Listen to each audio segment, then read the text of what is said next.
नानक चंद रत्तू बाबा साहेब के ऐसे सहयोगी थे जिन्होंने बाबा साहेब की आखिरी सांस तक उनका साथ नहीं छोड़ा। लेकिन अफसोस की बात है कि खुद को अम्बेडकरवादी कहने वाले कई लोग नानक चंद रत्तू जी के बारे में जानते तक नहीं। बाबा साहेब अपने जिंदगी की आखिरी सांसें गिन रहे थे, तब उन्होंने नम आंखों से नानक चंद रत्तू जी से कहा, नानक चंद, मेरे लोगों से कहो, मैंने जो कुछ भी किया है वो अपने विरोधियों से लड़ते हुए जीवन भर कष्टों और अंतहीन परेशानियों को झेलने के बाद कर पाया हूँ। बड़े मुश्किल से मैं इस कारवा को वहां तक लाया हूं जहां यह आज दिखाई दे रहा है। कारवा को आगे बढ़ने दो, बाधाओं, झटकों और कठिनाइयों के बावजूद जो इसके रास्ते में आए। अगर मेरे लोग मेरे कारवा को आगे नहीं ले जा सकते तो उन्हें इसे वहीं छोड़ देना चाहिए जहां यह आज दिखाई दे रहा है, लेकिन किसी भी हालत में उन्हें कारवा को वापस नहीं जाने देना चाहिए। आइए आज के इस वीडियो में जानते हैं नानक चंद रत्तू जी के बारे में, जिन्होंने बाबा साहेब के निधन के बाद उनके कारवा को आगे बढ़ाने में अपना सब कुछ झोंक दिया।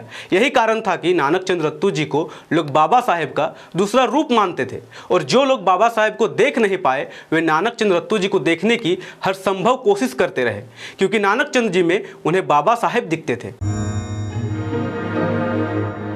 जोहार, जय भीम, जय फूले, जय बिरसा, जय साहू, जय पेरियार, जय संविधान। नानक चंद रत्तू जी का जन्म 6 फरवरी 1922 को पंजाब के होशियारपुर जिले के सकरोली गांव में हुआ था।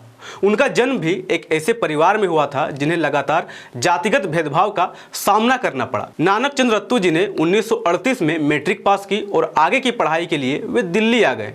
पढ़ाई के साथ साथ उन्हें भारत सरकार के एक कार्यालय में क्लर्क की नौकरी की। जब नानक चंद रत्तू जी महज 20 साल के थे तभी उन्होंने बाबा साहेब की सेवा करने के विचार से अपना पढ़ाई छोड़ देते हैं। 3 जनवरी 1940 से 6 दिसंबर 1956 तक, यानी बाबा साहेब अम्बेडकर के निधन तक वे बाबा साहेब के साथ रहे।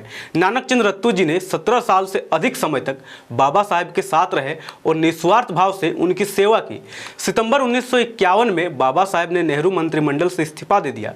इस्तीफे के बाद भी नानक चंद रत्तू बाबा साहेब के सचिव और कार्यवाहक के रूप में कार्य किया। इस काम के लिए बाबा साहेब ने नानक चंद रत्तू जी को प्रत्येक माह 75 रुपये का भुगतान करना चाहा, लेकिन उन्होंने यह लेने से इनकार कर दिया। नानक चंद रत्तू अपने काम के बाद बाबा साहेब के आवास 26 अलीपुरा रोड दिल्ली की ओर निकल पड़ते थे, जहां रात रात भर काम करते थे। यहां तक कि प्रत्येक रविवार और छुट्टी के दिनों में भी डॉक्टर अंबेडकर की किताबों की पांडुलिपियों और उनके रोजाना की गतिविधियों को टाइप करने में हमेशा वे व्यस्त रहते थे। श्री LR बली लिखते हैं, डॉक्टर अंबेडकर के खातिर नानक चंद रत्तू ने पेशा, जीवन की खुशी, लक्ष्य और आकांक्षाएं सब कुछ त्याग दिया। चाहे सर्दी हो, गर्मी हो, वर्षा हो, तूफान हो, बादल की गड़गड़ाहट हो, इनमें से कोई भी उन्हें बाबा साहेब की यहाँ रोजाना साइकिल से 25 किलोमीटर जाने से नहीं रोक सकते थे, जहां वह उनकी किताबों और अन्य लेखन सामग्री की ढेरों को टाइप करते थे। अपने स्वास्थ्य और परिवार राजकीय स्थिति की परवाह किए बगैर देर रात घर पहुंचते थे। कई लेखकों ने नानक चंद रत्तू जी की तुलना बुद्ध के शिष्य आनंद और गुरु नानक के शिष्य भाई लालो और भाई मर्दाना से किया। यानी जिस तरह गौतम बुद्ध के बाद उनके शिष्य आनंद और गुरु नानक के बाद भाई लालो और भाई मर्दाना ने उनके संदेशों को बतलाया, ठीक उसी प्रकार बाबा साहेब के बाद नानक चंद रत्तू जी ने बाबा साहेब के विचारों को जन जन तक पहुंचाने का काम किया। यह सच है कि भारत अपने पूरे इतिहास में बाबा साहेब डॉक्टर अंबेडकर जैसा कोई दूसरा व्यक्ति पैदा नहीं कर सका, जो पारंपरिक तौर पर समाज के सबसे शोषित, अत्याचार में दबे कुचले लोगों की थोड़ी सी परवाह करता हो, जो खुद को उनका मुक्तिदाता, उनके मसीहा के तौर पर साबित कर सके। लेकिन नानक चंद रत्तू ने अपनी निष्ठा से यह साबित किया है। लेकिन अफसोस की बात है कि मरणोपरांत भी उनको यह सम्मान नहीं मिल सका। डॉक्टर SL धनी लिखते हैं, सताए हुए करोड़ों भारतीयों के उद्धार के लिए थका देने वाले लंबे संघर्ष की शुरुआत करने और उसे सफलतापूर्वक चलाने में अगर डॉक्टर अंबेडकर एकमात्र पीड़ित रहे थे तो श्री रत्तू सपीड़ित थे। शोषित और दबे कुचले लोगों के प्रति कुछ इस तरह की उनकी वचनबद्धता थी। नानक चंद रत्तू बाबा साहेब की छाये की तरह साथ रहा करते थे। जब बाबा साहेब की तबीयत बिगड़ी तो नानक चंद ने एक नर्स की तरह बाबा साहेब का सेवा किया। लेखक अभय मधुकर डोंगरे लिखते हैं, डॉक्टर BR अम्बेडकर ने मंगलवार 31 जुलाई 1956 को अपने निवास स्थान 26 अलीपुर रोड नई दिल्ली में शाम 5:50 में अपने निजी सचिव श्री नानक चंद रत्तू से कहा था, मेरे लोगों से कहो नानक चंद, तुम लोग नहीं जानते कि मुझे क्या परेशान कर रहा है और मुझे क्या इतना दुखी करता है। मेरे मन में पहली चिंता यह है कि मैं अपने जीवन के उद्देश्य को पूरा नहीं कर पाया हूँ।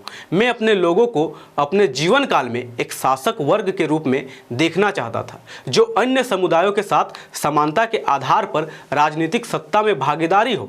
अब मैं लगभग अपंग और बीमारी से ग्रस्त हूँ। मैं जो कुछ हासिल कर पाया हूँ उसका आनंद कुछ पढ़े लिखे लोग उठा रहे हैं, जो अपने कपटपूर्ण कार्यों से निकम्मे साबित हुए हैं, जिन्हें अपने दलित भाइयों के प्रति कोई सहानुभूति नहीं है। वे मेरी कल्पना से भी परे है। वे अपने और अपने निजी लाभ के लिए जीते हैं। उनमें से कोई भी सामाजिक कार्य करने को तैयार नहीं है। वे अपने विनाश के मार्ग पर चल रहे हैं। अब मैं अपना ध्यान गांवों में रहने वाले उस विशाल अशिक्षित वर्ग की ओर आकर्षित करना चाहता हूं, जो आज भी कष्ट झेल रहा है और आर्थिक रूप से लगभग अपरिवर्तित बना हुआ है, लेकिन जीवन छोटा लगता है। मेरे सहयोगी, जिन पर मुझे आंदोलन चलाने का पूरा भरोसा और विश्वास था, नेतृत्व और सत्ता के लिए आपस में लड़ रहे हैं, इस बात की परवाह किए बिना कि उन पर कितनी बड़ी जिम्मेदारी आने वाली है। खैर, चारों ओर से मुझे जो गालियां दी गई, उसके बावजूद मैंने बहुत कुछ किया और मैं मरते दम तक ऐसा करता रहूंगा। बाबा साहेब नम आंखों से नानक चंद रत्तू जी से कहते हैं, मेरे लोगों से कहो नानक चंद, मैंने जो कुछ भी किया है वो अपने विरोधियों से लड़ते हुए जीवन भर कष्टों और अंतहीन परेशानियों को झेलने के बाद कर पाया हूँ। बड़े मुश्किल से मैं इस कारवा को वहाँ तक लाया हूँ जहाँ यह आज दिखाई दे रहा है। कारवा को आगे बढ़ने दो, बाधाओं, झटकों और कठिनाइयों के बावजूद जो इसके रास्ते में आए। अगर मेरे लोग मेरे कारवा को आगे नहीं ले जा सकते तो उन्हें इसे वहीं छोड़ देना चाहिए जहाँ यह आज दिखाई दे रहा है, लेकिन किसी भी हालत में उन्हें कारवा को वापस नहीं जाने देना चाहिए। बाबा साहब के निधन के बाद नानक चंद रत्तू ने बाबा साहब की सामग्रियों को वर्षों तक संभाल कर रखा, जो अभी अंबेडकर म्यूजियम नागपुर में संरक्षित है। बाबा साहब डॉक्टर B.R. अंबेडकर के जाने के बाद उनके सहयोगी नानक चंद रत्तू जी ने उनकी अधिकांश रचनाओं जैसे कि द बुद्ध एंड हिज धम्म और रिडल्स इन हिंदुइज्म की पांडुलिपियों को टाइप किया। उनकी मृत्यु के बाद उनके जीवन पर पुस्तकें लिखी और उनके आदर्शों को जीवित रखने के लिए काम किया। बाबा साहब अंबेडकर की तरह नानक चंद रत्तू ने भी अंततः बौद्ध धर्म अपना लिया था। वे अपनी मृत्यु तक B.R. अंबेडकर से संबंधित कार्यों, विशेष रूप से अंबेडकर के जीवन और रचनाओं पर किताबें लिखने और उनका संपादन करने का कार्य करते रहे। इस वीडियो का एक ही उद्देश्य था कि नानक चंद रत्तू जी के महान कार्य को आप तक लाना, जो उन्होंने बाबा साहब और उनके कारवा को आगे बढ़ाने के लिए निस्वार्थ भाव से किया था।